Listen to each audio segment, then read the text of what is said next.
subuh dikerjakan setelah sholat subuh, dan sholat qada asar dikerjakan setelah sholat asar. Boleh ya, qada mah bebas, bayar utang mah bebas, mau jam berapa saja dipersilahkan, tidak ada makruh-makruhan. Selanjutnya hapunten sadayana bagi abdi badana ros munaya jalmi kacilakaan terus maut kenging bantuan ti jasara harja eta kalebetir kah mayit apa sanes satur nuhun tama sanes ngargi tirgah mah boga manehanana nu keur hirup telah paeh dibagikeun tama bibogana geus paeh jeung jurig nomeureunna tama. Jadi lain termasuk tirkah pakai bae ongkos-ongkosna biaya jeung sajabana bagi ka dulur-dulur ngan lain tirkah mayit. Kemudian mana kiai anu dimulyakeun di Sinabes naon ieu teh Fatihah na nulisna bagus amat teh. Ibu abdi nuju tedamang nyaeta Ibu Halimah Tasik, mudah-mudahan. Kemudian anu kukul naon ieu melalui surat ini saya kula endek nanyakeun masalah umat wakaf aya tanah wakaf di tengah-tengah tanah milik orang lain. Terus tanah milik orang lainnya digusur dikeduk kabeh saeudeurna tanah wakaf tah eta tanah wakaf meunang tah teu lamun dijual dek dipindahkeun dibeureikeun deui ka tanah nu sejen lantaran lamun teu dipindahkeun liwatna hese kaluhur atuh karna saeudeurna tanah wakaf eta dikeduk kabeh meunang teh mah darurat. Namun geus kos kitu ngaranna darurat tubihul mahzurat atuh pek bae dek dijual mangan ku nazirna saha pengurusna silahkeun ju beulikeun ge. Para jamaah kaum muslimin wal muslimat rahimakumullah. Alhamdulillahirabbil alamin dina minggu ieu urang minggu terakhir di bulan Safar. Entak ngamimitian urang dina bulan Safar sakumaha biasa panatur pikeun kepentingan haul. Kaleresan haulna urang dina kaping 15 nanggalkeunana adalah minggu. Di minggu Senin Salasa Arbo Kamis Jumat Sabtu Minggu tanggal 15 Rabiul Tsani. Maretna adalah tanggal 20. Nah, jadi urang mulai dina minggu ieu ngamimitian donatur pikeun urang keneh jang urang babarengan taqarrub ruruba ka Allah melalui para wali-wali Allah Subhanahu wa ta'ala supaya maju agama urang kenalkeun diri urang ka para nabi leuwih-leuwih ka Kangjeng Nabi urang Kangjeng Nabi Muhammad sallallahu alaihi wasallam. Besi salahna nabi di akhir zaman mah loba nabi-nabi kajajaden kadengena teu bagus lamun nabi lahir di Kalideres asana ngadengena getek. Aya nabi urang Lampung, aya nabi urang Garut, aya nabi urang Pangodokan. Jore jasa tama komo boro-boro nabi nu lain nabi ge jore lahir di dinya Pangodokan. Tapi atuh geus kitu bae ti baheulana tuh ya diwauhkeun diri urang ka nabi besi aya nabi-nabi kajajaden mentak unggal kitab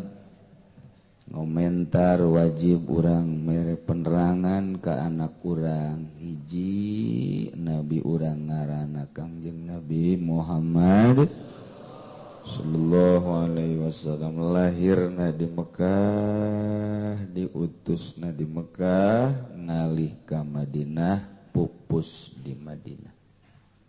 tah kos kitu supaya anak urang apaleun bolak-balik mentakder ku ahli sunnah mah dikembangkeun jadi tiap bulan maulid ngayakeun acara maulidan jang supaya ngajelaskeun kisah-kisah ti mimiti lahir Kangjeng dugikeun ka pupus. Urang manunggeus karolot alhamdulillahirabbil alamin ti mimiti muludan baheula cukup ku asraqol ku marhaba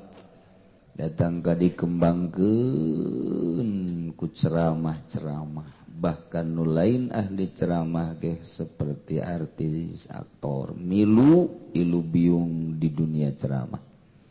ku cinta-cintana ka Kangjeng Nabi nyahoteun ku resep da dibere amplop tah macam-macam pokona mah tah nya hiji kemudian atuh kenalkeun diri urang ka para wali-wali Allah subhanahu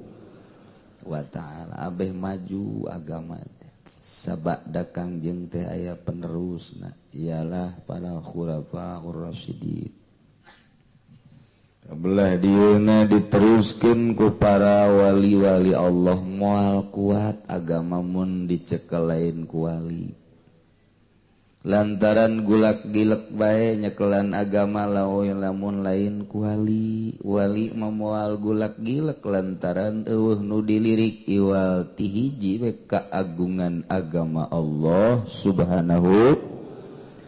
kaluhuran jeung kategeran agama ngajak wauh ka Gusti Allah hiji be eta be telurak lirik ka sisi ka gigir aya nu nawaran jabatan embung aing mah ka Allah we aya nu nawaran harta embung hayu we urang ka Allah we aya nu nawaran berbagai macam embung aing mah ka Allah bae sakalina anslug ge di dunia organisasi jeung di perpolitikan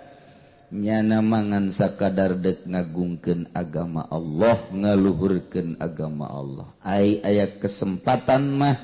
di negara di organisasi aya kesempatan jang li i'la'i kalimatillah daek mun lain embung bae jadi teu golak-gilek aya di mana bae lurus jang ngaluhurkeun agama Allah subhanahu mun lain wali gulak-gilek akarak ditawaran jadi tim ngagilek adu tawar Avanza apa Innova geus lain agama deui tawaran di organisasi posisi sakitu bagusnya lain ngaluhurkeun agama pake rerebut itu keneh di pemerintahan pake sukat sikut tujang tajong geus lain jangan ngaluhurkeun agama mantak morosot agama ajur agama mun dicekel lain ku wali Allah mah nu mantak tegerna agama dicekel ku para wali-wali Allah subhanahu wa ta'ala alhamdulillah di Indonesia bae aya Sunan Ampel aya Sunan Kalijaga terus Syekh Syarif Hidayatullah di Banten aya Syekh Maulana Hasan Nudi berkembanglah agama ku wali dituruskeun ku ari ku penerus-penerusna nu jadi wali-wali Allah subhanahu wa ta'ala entak Amerika beterseupeun ayana bangsa maulidan ayana bangsa marhaba ayana bangsa haol-haolan ke Amerika mengkecam lantarannya nama tadi denge nambai ulama ke Amerika ditambailah ulama supaya ngahancurkeun eta diliberalkeun dikapitaliskeun disekulerkeun ulah nyekelan agama nu asli baralik ti Amerika mulailah nyana dakwah ngabid'ah-bid'ahkeun maulidan ngabid'ahkeun haul kurang puas keneh tambai ke Amerika dibuatlah jaringan Islam liberal dikembangkanlah di dia ku Fahrul kemudian terus dikembangkan di dia ku Nur Khalis jeung deretan saderetanana dicecer melalui Muhammadiyah melalui Islam Jamaah melalui PKS jeung sajabana kitu sejarahna si Fahrul mimiti nama teh bisi aya ngaran Fahrul Tajong habek eta mimiti nama panggil ke Amerika kitu sejarahna lantang unggal negara unggal daerah terutama Indonesia nu kudu dihancurkeun lantaran kental dengan kitu kesunianana atuh dakwah di Cikupa nu ngabid'ah-bid'ahkeun maulidan di Balaraja di perumahan-perumahan luar biasa asup ke pasar kemis ditikem kurang pasar kemis ditampiling di pasar kemis lain lalagaan terbirit-birit baliknya daga ditu ke Brebes alhamdulillah sakitunya na pohara jasa ngaantikeun maulidan jeung ngaantikeun haul makin berjamur meureun karomah wali hararudang boro-boro anu hariruk nu pae ge di Tanjung Priuk acak-acakan karomah lamun geus hudang sing hade emang kumaha gitu aya bantuan-bantuan Allah Subhanahu wa ta'ala di zaman urang mah kuari urang geus mengenal insyaallah lah moal robah mudah-mudahan urang diberi kuat teger iman urang ka Allah jeung ka Kangjeng Nabi Muhammad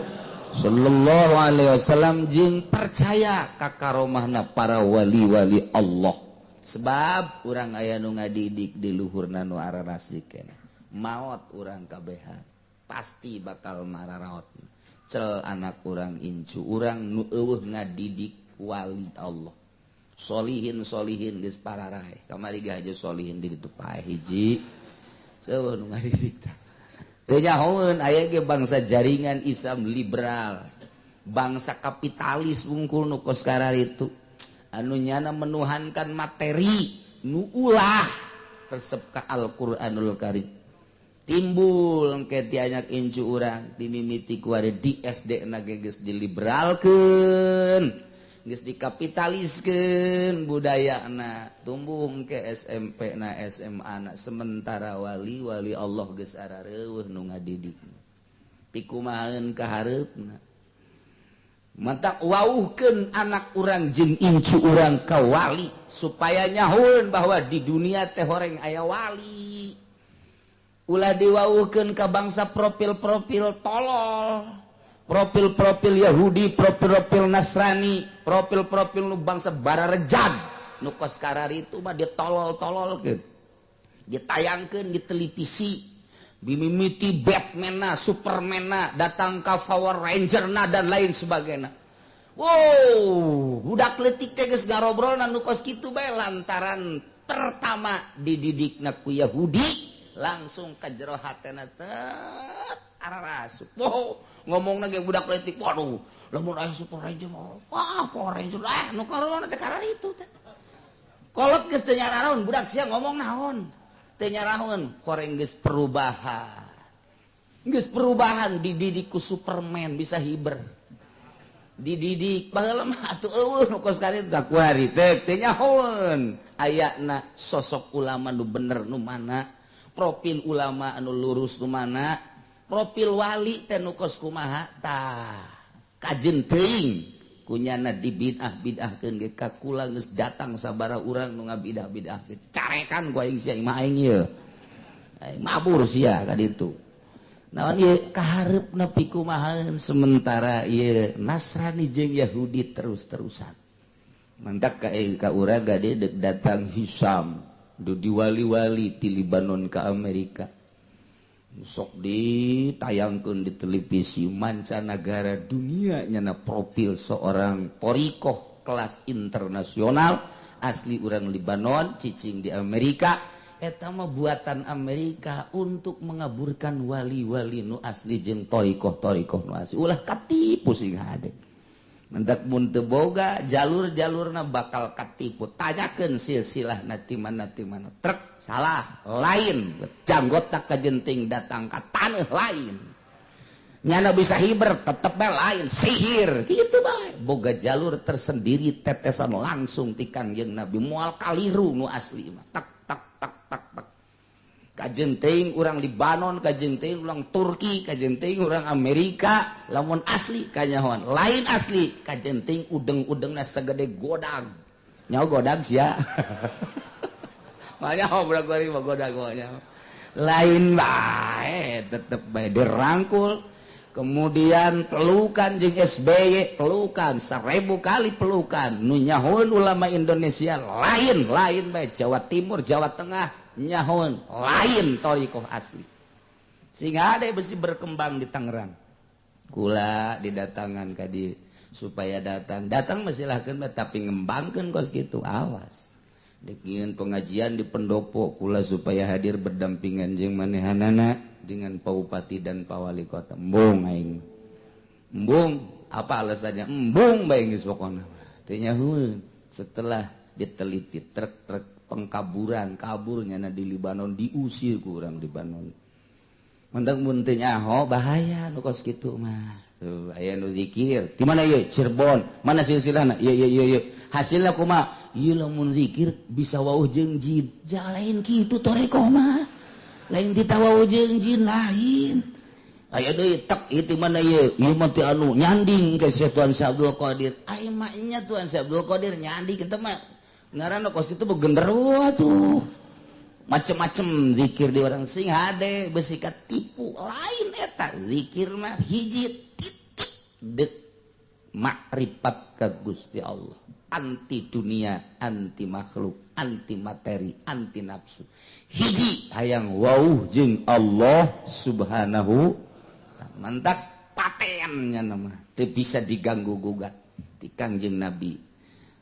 ka Sayyidina Ali atau ka Abu Bakar Siddiq dua jalur tek teu bisa diganggu gugat aya lain kanyahoan kitulah keistimewaan kitu agama Allah anu dititip-titip ku Kangjeng Nabi lantaran ke di akhir bahaya loba nu ngadompleng tetep bae sadajan loba nu ngadompleng loba nu ngadompleng tetep bae emas mah tetep emas barlen mah tetep barlen bae mantak dibuktamarkeun di zaman kitu Gus Dur muktamar thariqah maksud muktamar thariqah teh endek lain deuk nanaon endek mengantisipasi thariqah anu ghair mu'tabarah besi aya thariqah ghair mu'tabarah anu tidak diakui dari jalur-jalur thariqah dibuatlah muktamar thariqah sampai ayeuna aya muktamar thariqah di Indonesia nu kuari diketuai dikepalai ku Habib Lutfi Pekalongan cuman atuh sekedar ketua baik bagus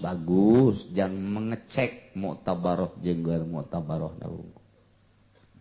mantap di urang insyaallah minggu kamari dulu dicaritakeun ngundang Kiai Ndim ti Kendal undangan pertama lantaran TBB Jaka kula karat ngomong langnya nangis ngomong kaditu atuh teu kapanggih kedua kali teu kapanggih nah haja kula ngutus ti dieu berangkat sa mobil ka ditu alhamdulillah malah ngobrol panjang malah kitu ramah jeung sajabana nayina na insyaallah bakal hadir di haul urang geus teu kudu ngomong nu pinter ngomong urang kurang kumaha di Jakarta sakitu ambalayahna di Bandung sakitu ambalayahna ieu mah asal neuleuh beungeutna bae ieu lah beungeut jelema nu tilok hees di peuting sakitu we cak urang Cikupa aja aya aki aing tilok hees cenah batuk bae tapi tah mah gering tah mah tilok hees nah ieu mentek aya deui anu nawaran ti Kalimantan aya nu nawaran besi deuk ngundang aya hiji ulama di Kalimantan sarua ti lokal luar bae geus embungeun nya naon tapi muridna loba nu jadi ulama ieu nu hese ge ieu teh nyitak ulama supaya dakwahna dipake karesep ta eta nu hese teh nu mentak orang-orang Kristen mah neuleuh gereja neuleuh masjid mentereng teh nya nama teu serab neuleuh masjid bahkan disumbang kunyana disumbang ku Kristen mah ditahieun masjid teh disumbang nya nama teu saeutik-eutik acan silau ka masjid gede mewah mentereng henteu sebab masjid mah teu pernah mencetak ulama tapi pasantren yayasan pasantren koskararieu nya gergeteun jasa sebab dicitaklah ulama-ulama nu lantang nu nyaritakeun haram halal tanpa pamrih tah di pondok pasantren kos kieu mendak trek digeser ku nyana supaya ulah kumaha ieu dengan caranya neuleuh masjid jelema nyumbang bikin masjid sanajan di satu tempat mah hese tapi nyana teu silau saeutik-eutik acan sebab eueuh hiji ulama jebolan masjid tapi pondok pasantren ieu gergeteun jasa aja aing mah nyeun gerget nyana bae geus pokona mah hendak aya jelema Islam gergeteun ka kos kieu liberal berarti teh Islam teh tah kos kitu da ieu wari urang insyaallah tanggal 15 urang ngarayakeun haul seorang kutub mulai ti kuari urang sakumaha biasa saikhlasna urang babarengan ruruba memperkenalkan diri urang ka wali Allah anak incu urang ngan ulah dibejaan nu sejen-sejen mah urang bae nu sejen-sejen anu teu ngaji mah ulah urang bae geus lah kitu ge urang ge aya anu sempet bae nu teu sempet ulah geus kudu ieu mah urang bae babarengan nyambungkeun silsilah urang ka para wali ti para wali langsung ka Kangjeng Nabi ti Kangjeng Nabi ka Gusti Allah Subhanahu wa ta'ala. Jadi kasimpulanna mah sakadarnya obe dugi ka deungeut ieu insyaallah tinggal kumaha kersaninggu si kadituna apakah waktu nanyana atuh ku Allah diizinan sehat ya jeung sajabana tinggal urang ngadoa mudah-mudahan urang dipanjangkeun umur ku Gusti Allah dugi ka haul oge terus dugikeun ka tambah-tambah ibadah urang oge mudah-mudahan anjeunna dibere lalugina ku Gusti Allah aya izin ti Gusti Allah dikersakeun ku Gusti Allah hadir di haul urang teu hebat ngomongna asal diuk bae doa cukup komo bari jeung nya nyarita mah sadaek nanyana moal kaluar ti caritaan ibadah ieu nu kos sekarang itu moal nya mah paling nyarita-nyaritakeun zikir nyarita-nyaritakeun ma'rifat nu kos sekarang itu bae sebab dunia nu aya di hatena eta sebab jelema mah nyarita teh sakumaha nu aya di hatena minal kalama la fil fuadi omongan mah nu aya di jero hate eta kahiji nomor kaduana tanggal hiji maulidna jatuh pada hari Jumat berarti ayeuna minggu Senin Salasa Rebo eta rebona dina akhir bulan Safar ngaranna Rebo Wakasa faidatun fi bayanil arbi'il akhir min syahri Safar zakara ba'dul arifin min ahlil kasfi wa tamkin, ba'dul arifin ti ahli kasyaf nyari anjeunna bahwa annahu yanzilu fi kulli sanatin salasumi'ati baliyatin wa isruna alfan minal baliyat. Tiap tahun jang satauneun eta adalah 320.000 balai. Diturunkeun 320 balai ieu panyakit-panyakit. Diturunkeun ku Gusti Allah sakaligus wa kullu zalika fil yaumil arbi'il akhir min syahri Safar. Malam Rabu etalah tadi turunkeun ku Gusti Allah sakaligus tek jang sataun. Engke anu jang bulan anu pada waktuna diturun ieu mah heulanan diturunkeun diteudeun di langit kahiji eta 320 balai. Jang satauneun cencelengan. Jadi atuh fayakunu zalikal yaum as'aba ayyamis sanah poe eta teh perbo eta tah watu pang berat-berat da pang bahayana poe dina sataun poe rebo eta tah rebo kasar rebo akhir dina bulan Safar. Pilingan kitu antisipasina taqarrub para ba'dul arifin ka Gusti Allah jaeta dengan kasafna dibere aya faman shalla fi dzalikal yaum arba'a raka'atin sajalma nu salat dina poe eta 4 rakaat yaqra'u fi kulli raka'atin minha ba'dal fatihah surata idza a'tayna kal kautsar 17 marrah dan selanjutnya ngan urang mah teu kudu. Jadi urang mah teu kudu salat, urang mah geus teu kudu. Atuh emang kayang nah. Diulangkeun mah pas jasa atuh. Aduh. Ieu mah khusus di ba'dul arifin ka ba'dul arifin sebab moal bisa cara nah geus jalain jang umum jang khusus bae. Jang umum teu kudu malah mun aya anu salat di masjid ulah milu urang mah ngan ngageunggeurekeun ge ulah. Bisi aya urang lembur ustad ngajakan salat terbo kasar ulah urang. Ulah milu ngan ngageunggeurekeun ulah antepkeun nyana-nyana urang-urang ngageunggeurekeun ulah milu ge ulah binah hukumna jang umum kecuali jang khusus aya cara-cara tersendiri. Doa nama teu nanan keur geus dipotokopi. Doa na teh Allahumma ya syadidal qawi ya syadidal mihal ya azizul zalat li izzatika jami'u khalqika ifini min jami'u khalqika ya muhassinu ya mujammilu ya mufassilu ya mun'imu ya mukrim ya man la ilaha illa anta bi rahmatika ya arhamar rahimin. Allahumma bisairil hazani wa akhihi wa jaddihi wa abi wa ummi ikfini syarra hadzal yawma yanzilu bihi ya kafi fasayakfikahumullah wa wasami'ul alim wa hasbunallahu wa ni'mal wakil wa la haula wa la quwata illa billahil aliyyil azim. Doa na eta ajunyin salalim ba'da subuhna yin salalim azimah mun azimah nama silahkeun ka para kiai ustad nu bisa nulis ke ba'da subuh poe rebo kacaikeun hasilna memeh ngadahar jeung nginumna naon eta heula. Baheula geus dipotokopi doana jeung salalimna ngan ku ari mun ditanya di mana teh fotokopian wallahu a'lam. Geus teu nyararaho deui. Boro-boro anu ngaji denge dan kilang ditulis ge neundeuna di mana meureun. Sakitu ge ditulis. Komo nu ngaji denge doang mah atuh geus salsup asal asup ti katuh kaluar ti kenca, asup ti katuh kaluar ti kenca. Oh masalah sakitu. Pokokna mah ngaji ngorot-ngorot dosa gitu bae geus. Komo nu geus kolot mah boro-boro nu geus kolot nu ngora keneh ge para rohwan bae. Komo haju loba nonton TV mah.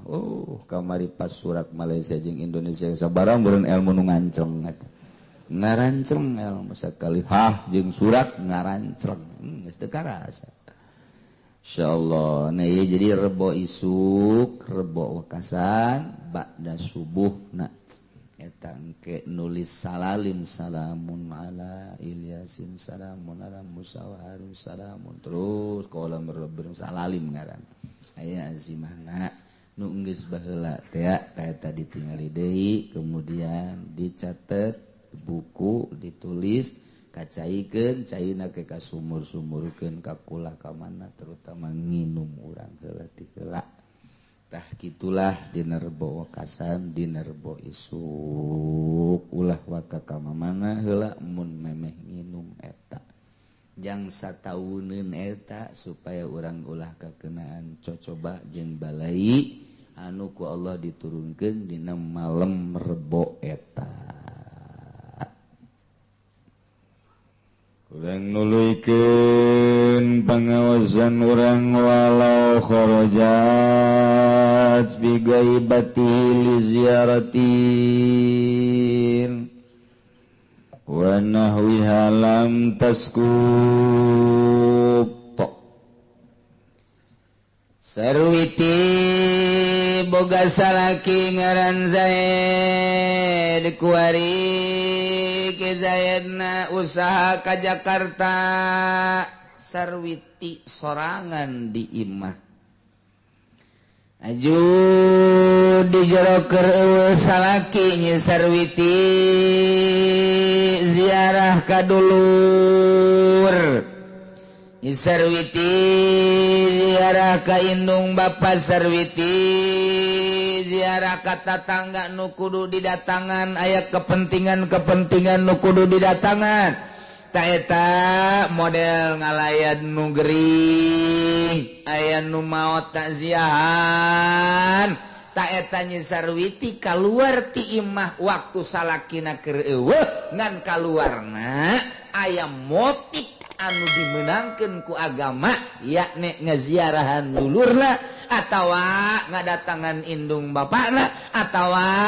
nyana ngalayan nu muriang tatanggana atawa nu mau tatanggana tetep bae napakana teu gugur wajib bae ki Zaid mere napaka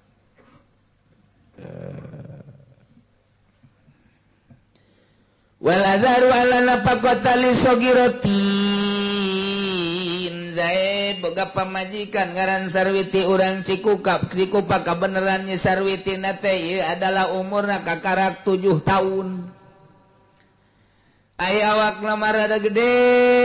ngan umurna kakarak 7 tahun jadi Ki Zaid kawin ka nyi sarwiti teh disebutna kawin gantung aya hubungan meureun antara Bapak Ki Zaid jeung Bapak Sarwiti teh kulantaran aya hubungan nu erat cak Bapak Nyi Sarwiti geus bae urang kawinkeun anak urang ka anak anjeun abe pertalian urang lanjut yuk cak Bapak Ki Zaid pan anak anjeun mah ieu mah atuh leutik kajeun urang kawin gantung bae oke geus dikawinkeun ai Ki Zaid nama umurna 35 tahun Ari Sarwiti da umurna kakarak 7 tahun. Waduh. Bohara ya. Kulantaran leutik atuh can bisa dialep suka Nyi Sarwiti teh. Tak ieu begitu dikawinkeun. Oh masalah atuh budak ieu diais ku Ki Zaid teh atuh biasa bae malah dipandian, diroskam. Sakumaha koda kuda. Bandian di jero kamar biasa bae. Mandian budak atuh ngaranna ge. Jalan ketek teh nyawan salakina tuh budak karena gitu. Geus masalah tak kos gitu. Ngancan kuateun aya di sarean mah. Ulah coba-coba kakara 7 tahun di sarean mah. Asana bahaya ieu mah. Komo Ki Zaid umur 35 tahun mah. Aju pernah di Arab deui beneran.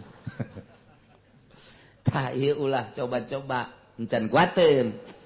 Anak can kuateun berarti kuari Ki Zaid gabogaan pamajikan budak can ditamkin can dijima nu jadi masalah ieu wajib napakah apa henteu Zaid boga pamajikan sarwiti budak kene ai Ki Zaid nama dewasa bahkan leuwih ti dewasa ngan can ditamkin can dialep suka ta ieu keputusanana nurutkeun ceuk kaul Azhar ala nafaqata li sogiratin teu wajib napakah lantaran pamajikanana budak kene.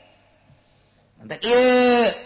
sakumaha kamari lamun nurutkeun kaul jadid ieu can wajib napakah lamun cek kaul qadimah geus wajib napakah lantaran nurutkeun cek kaul qadimah asal akad bae geus wajib napakah tapi lamun cek kaul jadid lain sakadar akad syariat macan ngawajibkeun napakah tapi nu ngawajibkeun napakah mah istimna yakni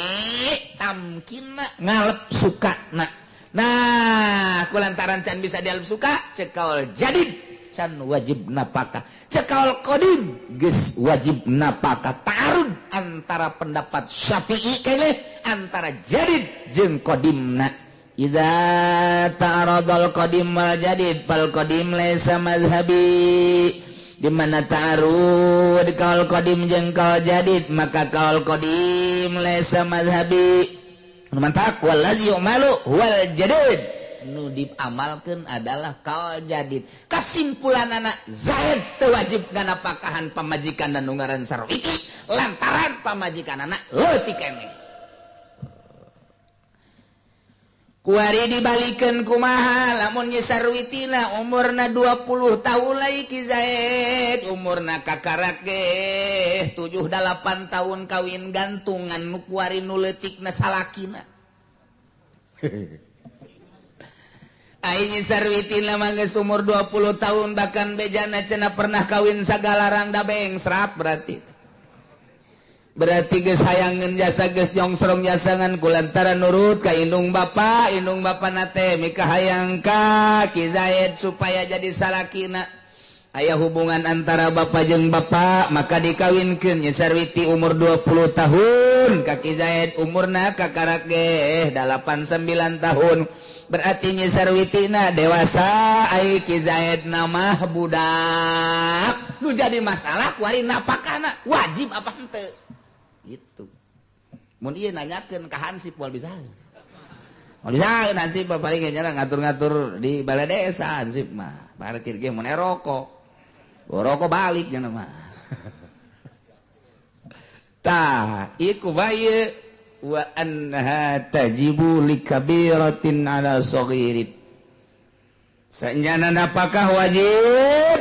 pikeun Sarwiti nu dewasa ada sogirin kewajiban kasalaki Zaid nu leutik keneh beda jeung tadi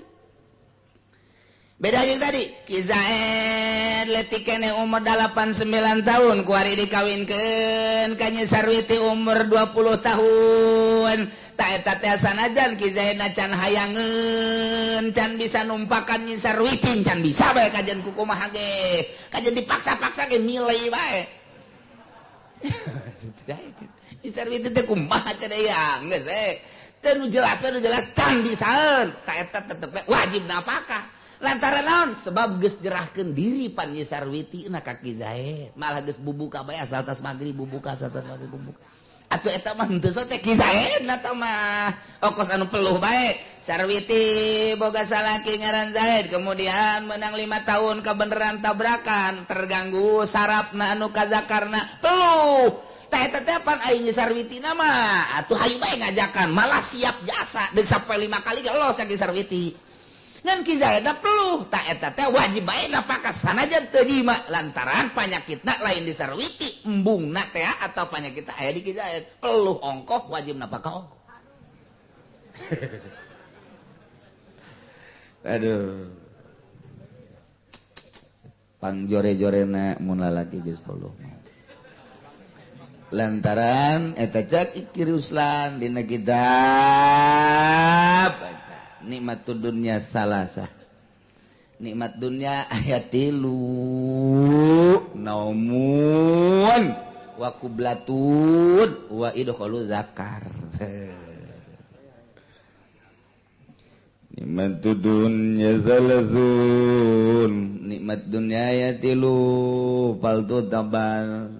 namun waku bladun wae kalau zakar hiji nikmat dunia anu terus bakal ke akhirat hiji sare di akhirat geng ke di surga aya hees sare ngeunaheun sare teh nu lesu udang sare jadi gerak jadi naon gitu ngaranna seger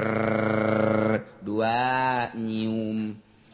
eta ngeunaheun komo nu seungit-seungit mah urang ngambe minyak seungit nu ngeunaheun ge hate teh jadi bengras gitu kene pamajikan urang ge lamun teu bau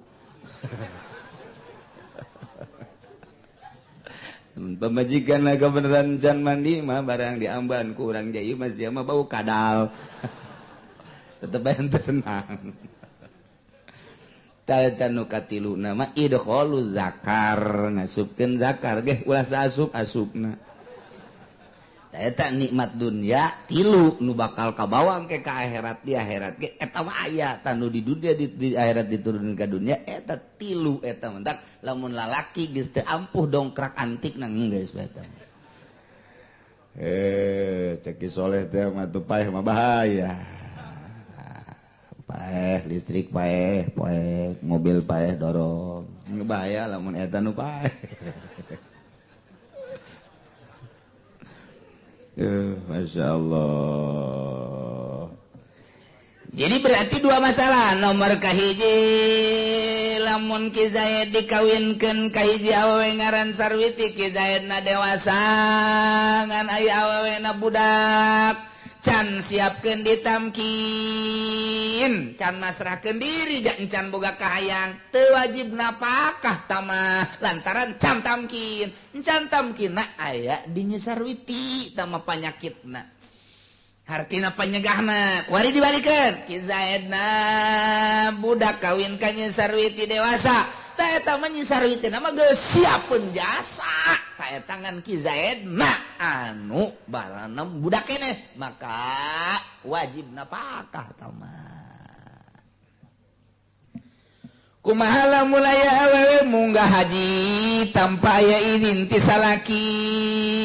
Ki Sarwiti teh yang munggah haji keukeuh jasa ka Ki Zaid teh ngomong deui. Ai Ki Zaid nama embungeun wakaan ka Mekah bahkan ngalarang ka Nyi Sarwiti ulah wakang ke bae. Engke kakak nu mantak ieu embung ka Mekah kunaon aing masih naik kapal na basi ragam. Heuh, jabatur ge ieu geus loba nu ka Mekah teh jasa saralamet embung da pokona mah aing mah kajen kuku mah ge ke mun aya kapal laut deui aing mah endeuh. Boh atuh tah mah iraha milu bae jeung kapal dagang. Mul pakani mah ulah bae geus. Ki Nyi Sarwiti teh diulah ka Mekah teh tadi ulah ku Ki Zaid. Tapi tetep bae Nyi Sarwiti teh maksa bae wa ihramuha bihajin aw umratin bila idnin nusuzun. Eta Nyi Sarwiti ihram haji ihram umroh tanpa aya izin ti Ki Zaid sebagai salakina nusuz teu wajib napakah. Ieu keur carita di Mekah ya ikhrajuha bihaji urang Mekah kuari hayang ka Mekah hayang ihram gitu urang Mekah keneh di imahna di Mekah kuari Nyi Sarwiti bebeja deuk ihram haji teu diizinan ku salakina ta eta teh begitu kaluar ti imah nusuz begitu kaluar ti imah nusuz aya di urang mah di Indonesia Nyi Sarwiti hayang ka Mekah munggah haji teu diizinan ku salakina ta eta teh doraka meleg-meleg bisa bae awe mah izin salaki mah deuk umroh deuk haji bila iznin nusuzun ilam yamlik tahlilaha mun teu ngamilik kana ngahalalkeun pamajikanana yakni nyana ngalaksanakeun hajina umrohna ihram nu wajib kecuali mun dimilik tahlilna hartina dimilik tahlilna teh bisa dibatalkeun. Sarwiti geus ihramna ihram sunah kemudian ku Ki Zaid diulah mun kaluar bae nusuz kulantaran ieu mah deuk sakadar itu sunah doang maka diulahkeun meunang tadi diulahkeun teh bisa ditalikeun dibatalkeun salila can kaluar atuh teu nusuz geus kaluar mah nusuz bae fa in malaka wallahu a'lam.